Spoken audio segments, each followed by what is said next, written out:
माथुरीं गोष्ठवाटीं राधाकुण्डं गिरिवरमोहं राधिकामधुवृषं ताप्तयस्य प्रसीदकृपया श्रीगुरुं तं नतोऽस्मि वाञ्छाकल्पतरुभ्यश्च कृपा सिद्धित्वैव च पतितानां पावनेभ्यो वैष्णवेभ्यो नमो नमः। श्री कृष्ण चैतन्य प्रभु नित्यानंद श्री अद्वैत गदाधर श्रीवासादि श्री गौर भक्तवृंद।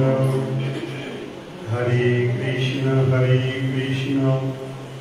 कृष्ण कृष्ण हरे हरे हरे राम राम राम हरे हरे।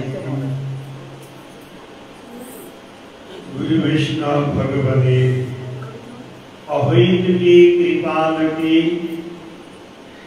आज श्री दामोदर व्रतकाले কিছু কথা শ্রবণ এবং কীর্তন করব। কোন একজন ভক্ত আমাকে বলছেন কালকে এখন যা পাঠ হচ্ছে খুব কঠিন, আগে বেশ সহজ হচ্ছিল। তা কঠিন থেকে কঠিনতম বিষয়টা সেই বিষয়কে সরল করে গ্রহণ করতে হবে, তাইলে হৃদগত হবে। যদি মনে করি এই শিক্ষাটা খুব কঠিন, এটা বাদ থাক, তাইলে চিরকালই তো ওই রকম লকাপে থেকে যাবে। এর মধ্যে কি রয়েছে কি বোঝার দরকার। যেহেতু শ্রীকৃষ্ণ চৈতন্য মহাপ্রভুর মুখোদ্গীর্ণ, সেহেতু এর মধ্যে অমৃত লুকিয়ে রয়েছে। অতএব বিষ পান করতে করতে হৃদয়টাকে এমন করে ফেলেছি আর অমৃতের আস্বাদনে ব্রতী হতে ইচ্ছা করে না। কিন্তু অমৃতকে অবশ্যই আস্বাদন করতে হবে। চলুন আজ আমরা এগিয়ে যাই। ওই নন্দত নিজ কিঙ্করণে পতিতানি মনে বিষমে ভবাম্বুধরে कृपया तव पाद पंकजे स्थित धूलिशाद्रीशं विचिन्तय।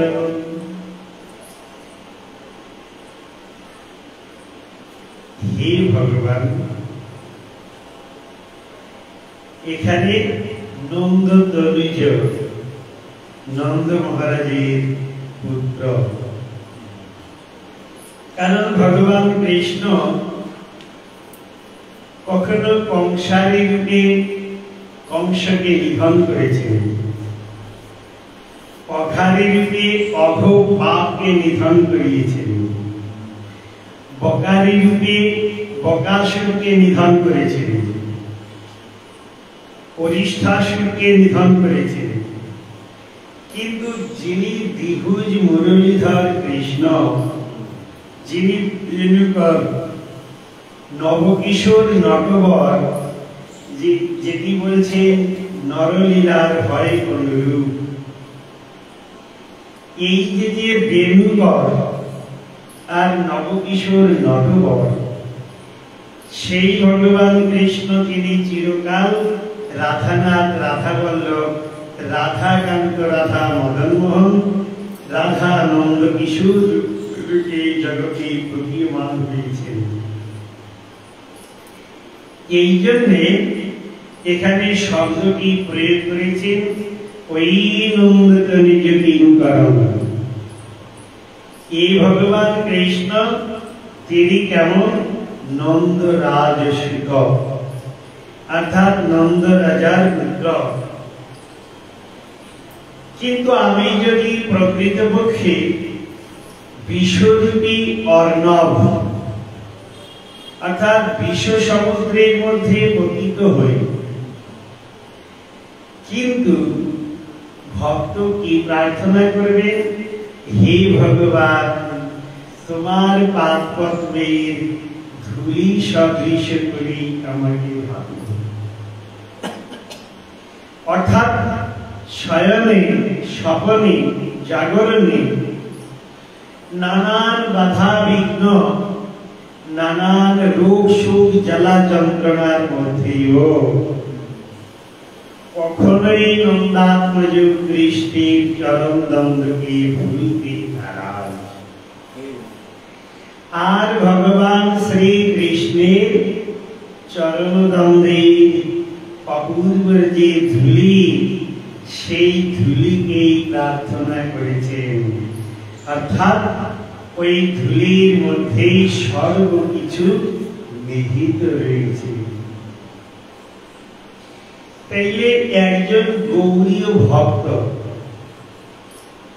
তিনি ভগবানের পাদ পদ্মের অপূর্ব ধূলি সদৃশ করে নিজেকে রাখার প্রার্থনায় ভগবানের চরণে করবেন।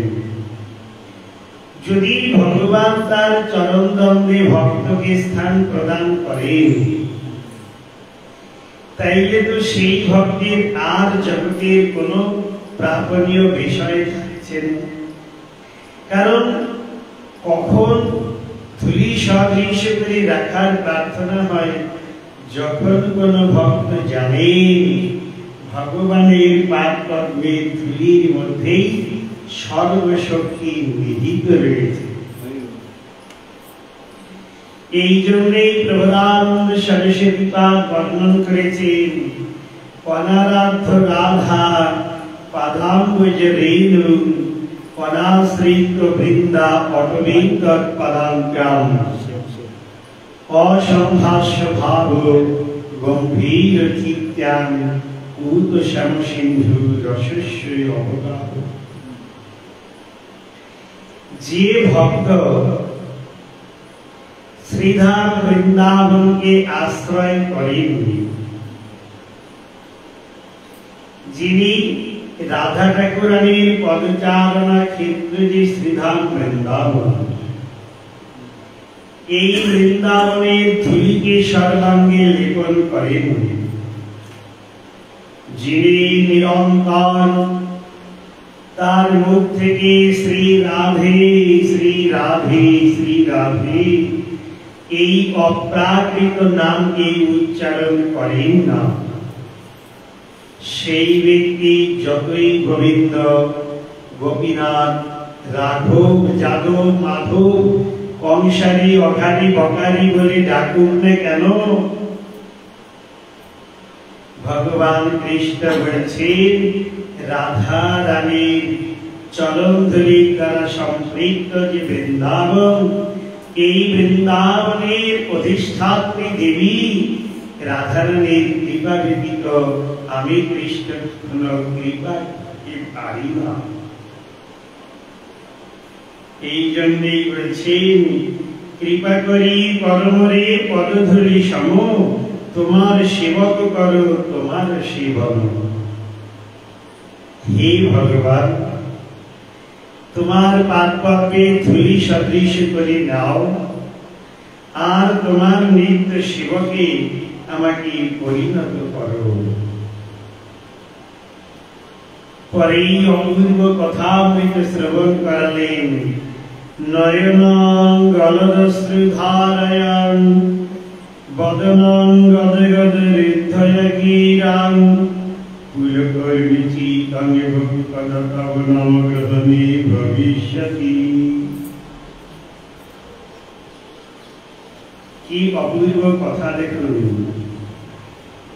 নয়নং গলদশ্রুধারয়ং। ভগবানকে প্রাপ্তির জন্য ভক্ত কি করবেন? ভগবানকে প্রাপ্তির জন্য ভক্ত নিরন্তর ক্রন্দন করবেন। আমার পরম গুরুদেব বলতেন, দেখো রাত্রিতে এমন ভাবে কাঁদবে যাতে বালিশ ভিজে যায়, আবার দিনের বেলায় রোদে শুকাবে। জগতের কত কাঁদি বলুন তো। আর পরমেশ্বর ভগবানকে প্রাপ্তির জন্য যদি চোখের জলে ভূত না ভাসাই, তবে সেই ভগবান আমাকে কি করে কৃপা বলে সিঞ্চন করবেন আমার হৃদয়ে। এই জন্য বলছেন, যখন ক্রন্দন করবে তখন কণ্ঠ রুদ্ধ হয়ে যাবে। এবার মহাপ্রভু দেখিয়েছিলেন, জগন্নাথ মন্দিরে পরিধামে প্রবেশ করেছেন, মহাপ্রভু জগন্নাথ জগন্নাথ জগন্নাথ বলতে পারছেন না। মহাপ্রভু কি বলছেন? জয় গগ জয় গগ জয় গগ। অতএব যখন ভগবানের জন্য ক্রন্দন করবে সমর্পিত আত্মপ্রে, তখন ভগবান ওই ভক্তির ভিতরে একটি পুলক, একটি আনন্দের উদ্রেক ঘটাবেন, একটি ভাবের সঞ্চার করবেন। তখন তার যে বপু অর্থাৎ শরীর, তখন কি করবে? ভাবে বিভোর হয়ে ভগবানের নাম রসাস্বাদনে ব্রতী হবে। দেখুন, আমরা দুদিন আগেই বলেছিলাম, একটি হচ্ছে প্রেমবাচী নাম। সেই প্রেমবাচী নামের মধ্যে প্রেম লুকিয়ে রয়েছে।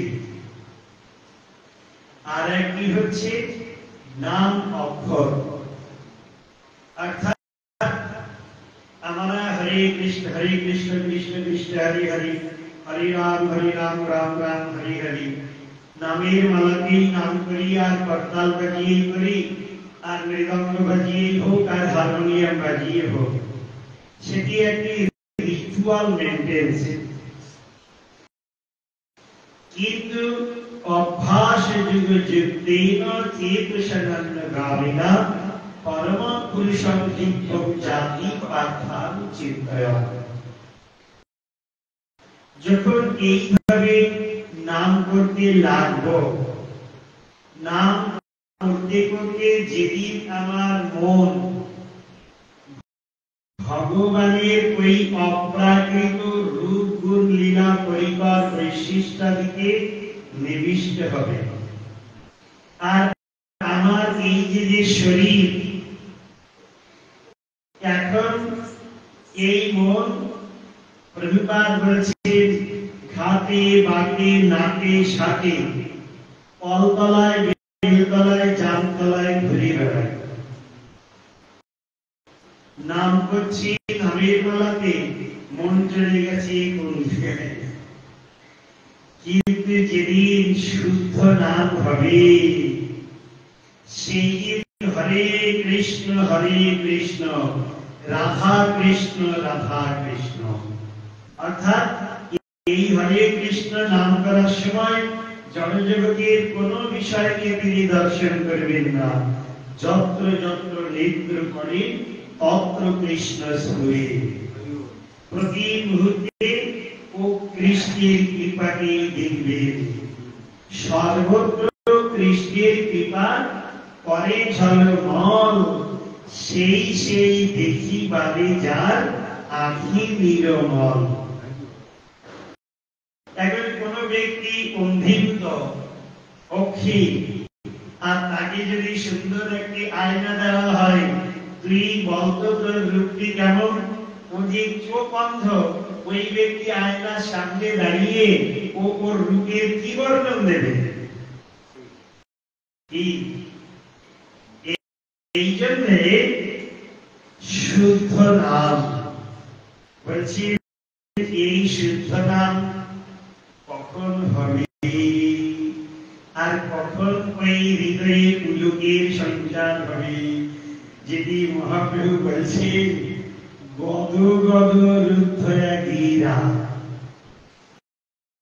এই হরে কৃষ্ণ নাম যখন করবে, তখন নামকে উচ্চারণ করতে চাইছে, যখন কণ্ঠ রুদ্ধ হয়ে যায়, প্রেমের পাগল হয়ে দিশেহারা হয়ে প্রেমের অধিষ্ঠাত্রী দেবী এবং দেবতা ব্রজনব জীবনন্দ রাধা কৃষ্ণকে স্মরণ করতে লাগেন, তখন ওই নাম গ্রহণকারী ব্যক্তির হৃদয়ে ভগবান শুধু দর্শন নয়, স্পর্শ নয়, ভগবান তার নিত্য লীলাতে প্রবেশ অধিকার প্রদান করেন।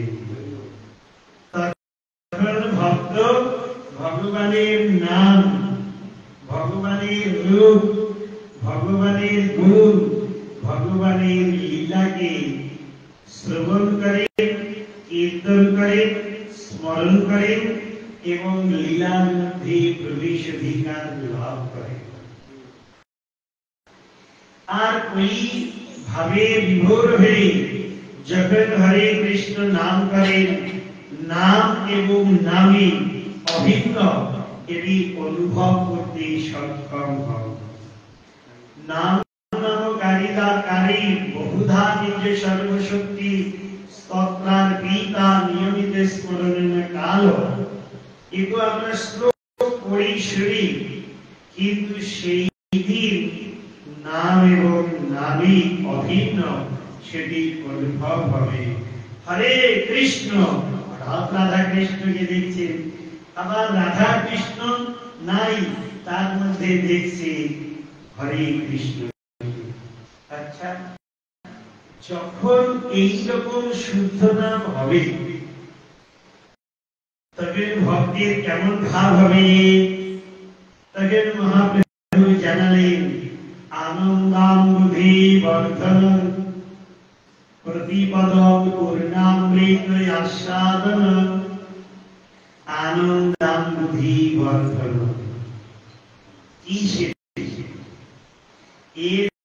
এই বিষয়টি আমার পরমগুরুদেব বর্ণন করেছিলেন।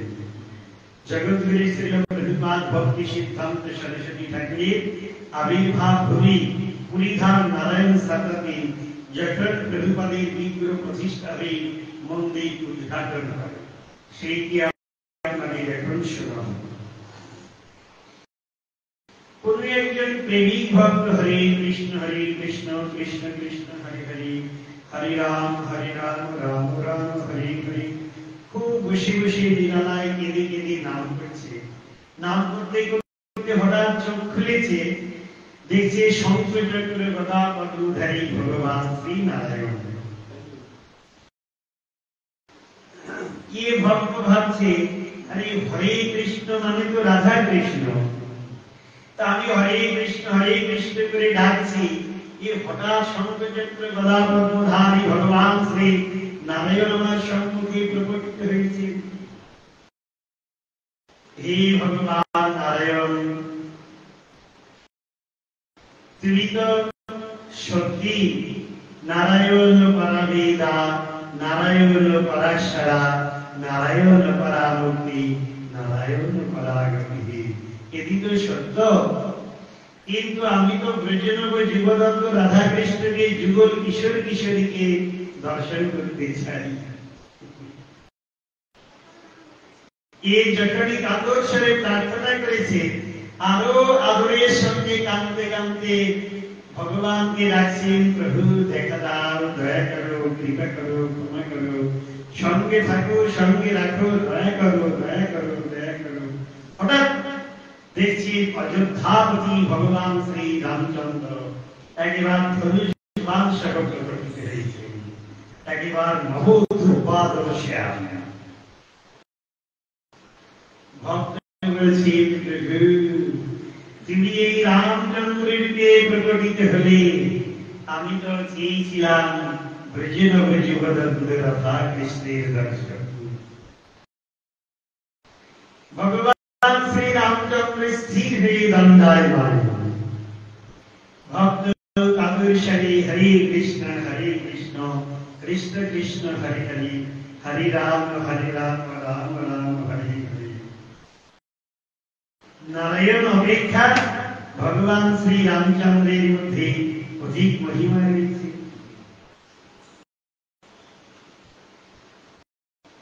এরপরেই হরে কৃষ্ণ করতে লেগেছে।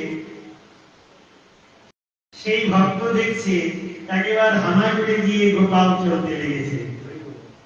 এই ভক্ত দেখে সাজন জলট নীলম দর্শিত উদারশীলম করতল ধীপশীলম বিনমাত্রশালম ব্রজিজন কুলপালম কামিনীকেলিলম তরুণ তুলসীমালম নৌমি শ্রী গোপাল বালম। গোপাল হাসতে হাসতে হামাগুড়ি দিতে লেগেছে। ভক্ত বলছে প্রভু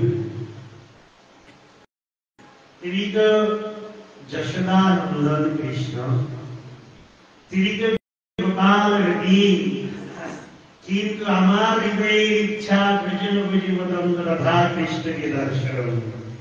এই একটু পলক মেরে খুলেছে, দেখছেন একবার ভগবান শ্রী রাধা কৃষ্ণ দণ্ডায়মান।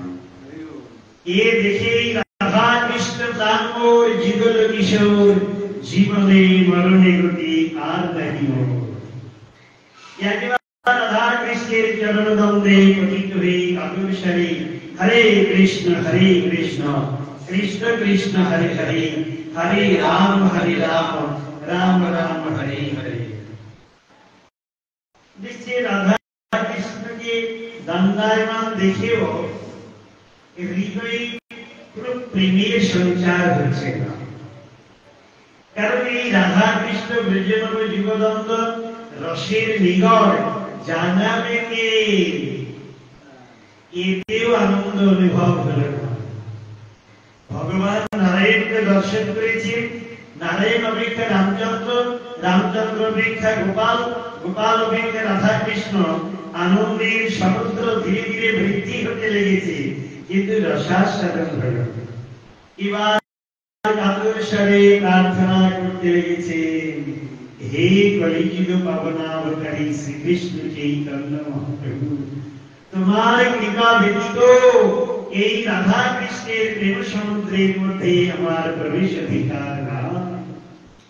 যথা যথা গৌর পদার বিন্দে বিন্দে তো কৃত পুণ্য রাশি, তথা তথা উপসর্পয়তি অকস্মাৎ রাধা পদাঙ্ক শুভাঙ্ক রাশি।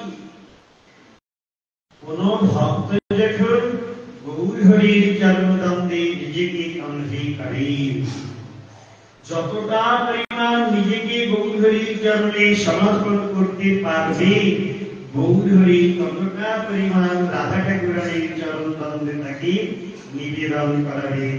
অর্থাৎ রাধা ঠাকুরানী তাকে আত্মসাৎ করে লীলা রস আস্বাদনে ব্রতী করাবেন। অতএব গৌর কৃপা ব্যতীত রাধা কৃষ্ণের কৃপা লাভ হবে না। কাতর স্বরে প্রার্থনা করতে লেগেছেন। হঠাৎ দেখেন একবার ভগবান শ্রীকৃষ্ণ চৈতন্য মহাপ্রভু দণ্ডায়মান। বলিয়ে গৌর হরি ভগবান কি জয়। গৌর হরিকে দর্শন করে এবার হৃদয়ে বহুত আনন্দের উদ্রেক হয়েছে। কারণ রাধা কৃষ্ণ এক আত্মা, দুই দেহ ধরি, অন্যে অন্যে বিরসে রসে আস্বাদন করি। এই দুই তত্ত্বে চৈতন্য গোসাই, ভাব রসে আস্বাদিতে হইলা এক ঠাই। এইবার রাধা কৃষ্ণ শ্রীকৃষ্ণ চৈতন্য মহাপ্রভুর দণ্ডায়মান হয়েছেন। ভক্ত মহাপ্রভুর চরণে পতিত হয়ে নমো মহাবদান্নায় কৃষ্ণ প্রেম প্রদায়কে কৃষ্ণায় কৃষ্ণ চৈতন্য নামে গৌরীশে নমঃ। এবার ভক্ত মহাপ্রভুর চরণে পতিত হয়ে হে কলিযুগ পাবনাবতারী, তুমি তো সেই রাধা কৃষ্ণের প্রেম রস আস্বাদনে ব্রতী করলে। হে মহাপ্রভু, তোমার জয় হোক, তোমার জয় হোক, তোমার জয় হোক। অতএব হৃদয়ে যে পুলক, হৃদয়ে যে ভাব এবং যাবতীয় ক্রিয়া সব সুসঞ্চারিত হয়ে রাধা কৃষ্ণের অমিয় কৃপা লাভ হবে একমাত্র গৌর হরির কৃপা দ্বারে। আমরা গৌর চরণে পতিত হয়ে বারংবার প্রার্থনা করব, হে শ্রী চৈতন্য মহাপ্রভু, আমাদের উপর কৃপা প্রসন্ন হও। আর এই যে অপূর্ব রস, তার মধ্যে আমাদের प्रवेश अधिकार लाभ हो। एक एक अन्न महाप्रभु तुम्हार जय हो, तुम्हार जय हो, तुम्हार जय हो। वांछा कल्पतरुभ्यश्च कृपा सिंधु परिवर्ष पतितानां पावनेभ्यो वैष्णवेभ्यो नमो नमः। हरे कृष्ण कृष्ण कृष्ण हरे हरे, हरे राम राम राम हरे हरे। हिताय गौरीमानंदे गौरी हरि बोल। जय जय श्री राधे